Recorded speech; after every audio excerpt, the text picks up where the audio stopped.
Hello everyone, welcome to my YouTube channel. ఎలా ఉన్నారు మీ అందరూ? నేనైతే చాలా బాగున్నాను. ఈరోజు ఇంకో మంచి వీడియోతో మీ ముందుకు వచ్చేసాను. వీడియోని అయితే మిస్ చేయకుండా ఎండ్ వరకు చూడండి. నాన్ వెజ్ ఏం తింటాం, బోర్ కొట్టేసింది. ఈరోజు వెజ్జీస్తో కర్రీ వండుకొని లంచ్ చేద్దామని చెప్పి ఫిక్స్ అయ్యామన్నమాట. సో ఈరోజు స్పెషల్ వచ్చేసి బెండకాయ ఫ్రై, గోంగూర పప్పు. సో బెండకాయలను అయితే బాగా వాష్ చేసేసుకొని ఈ విధంగా అయితే కట్ చేసేసుకున్నాము. ఇప్పుడు ఈ బెండకాయల్ని ఆయిల్ బాగా వేడైన తర్వాత ఆయిల్లో వేసేస్తున్నాను ఈ విధంగా.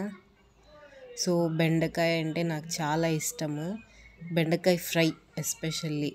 ఇప్పుడైతే తగినంత సాల్ట్ కూడా యాడ్ చేసేసాను అండ్ కొంచెం పసుపు. సో ఇవి కొంచెం మెత్తపడిన తర్వాత మనము ఆనియన్స్ని కట్ చేసేసుకొని వేసుకోవాలి. మా మదర్ చేసే బెండకాయ ఫ్రై భలే ఉంటుంది, చాలా టేస్టీగా ఉంటుంది అన్నమాట. సో ఇప్పుడు కారం కూడా యాడ్ చేసేసాను. సో మా మదర్కి ఏంటంటే స్పూన్తో కలపడం కంటే ఇట్లాగా కలిపితే ఈవెన్గా కలుస్తుందని అనిపిస్తుంది అన్నమాట, అందుకని ఇట్లా కలుపుతారు. బట్ నేను అట్లా కాదు, స్పూన్ వేసేసి కలిపేద్దాము అని చెప్పి కలిపేస్తూ ఉంటాను. సో వాట్ ఎవర్, బెండకాయ ఫ్రై అయితే రెడీ అయిపోయింది. చూడ్డానికి భలే ఉంది కదా.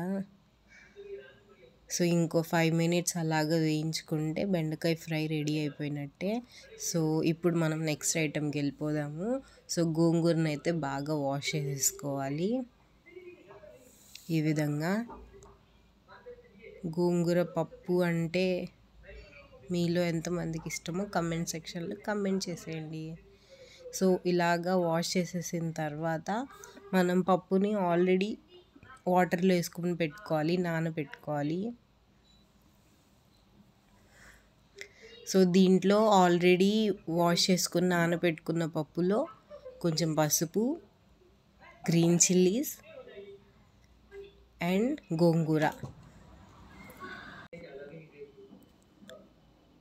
సో ఇప్పుడు టొమాటోస్ కూడా మనము నీట్గా వాష్ చేసుకొని కట్ చేసేసుకొని వేసేసుకోవాలి.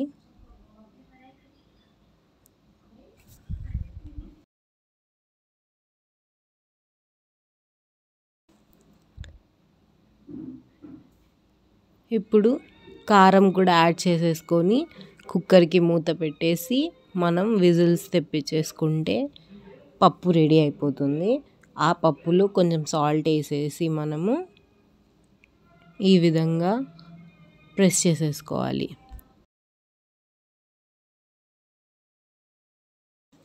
ఇప్పుడు ఒక చిన్న కడాయిలో ఆయిల్ యాడ్ చేసేసుకొని కొన్ని పోపు దినుసులు అంటే జీలకర్ర, ఆవాలు, కొంచెం గార్లిక్ అండ్ ఆనియన్స్ యాడ్ చేసేసుకోవాలి. ఇప్పుడు కొంచెం ఒక 1 or 2 రెడ్ చిల్లీస్ యాడ్ చేసేసుకొని దాన్ని బాగా వేయించుకోవాలన్నమాట, ఎందుకంటే పప్పులో పోపు వేయాలి కదా అందుకని. సో ఇప్పుడైతే కొంచెం కరివేపాకు కూడా యాడ్ చేసేసాము. ఇది కొంచెం బ్రౌన్ కలర్లోకి వచ్చేసిన తర్వాత తీసుకెళ్ళి మనము పప్పులో వేసేస్తే మన గోంగూర పప్పు కూడా రెడీ అయిపోయినట్టే. సో బెండకాయ రెడీ అయిపోయింది, పప్పు కూడా రెడీ అయిపోయింది. రండి లంచ్ చేసేద్దాము. వేడి వేడి అన్నంలో గోంగూర పప్పు వేసుకొని ఈ విధంగా కలిపేసుకొని, ఓకే. ఇప్పుడు ఎక్స్ట్రాగా కొన్ని అప్పడాలు కూడా ఉన్నాయి.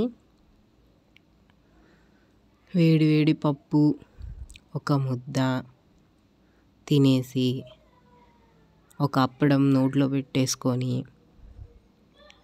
ఆ టేస్టే సూపర్ ఉంటుంది అన్నమాట. కొన్నిసార్లు నాన్ వెజ్ ఎంత తిన్నా సరే మనకి వెజిటేబుల్స్తో తిన్నంత టేస్ట్ రాదేమో అనిపిస్తూ ఉంటుంది. బట్ కొన్నిసార్లు మనకి నాన్ వెజ్జే బాగుంది అనిపిస్తుంది. So based on our mind అనమాట. సో మా వీడియోని లైక్ చేయండి, షేర్ చేయండి.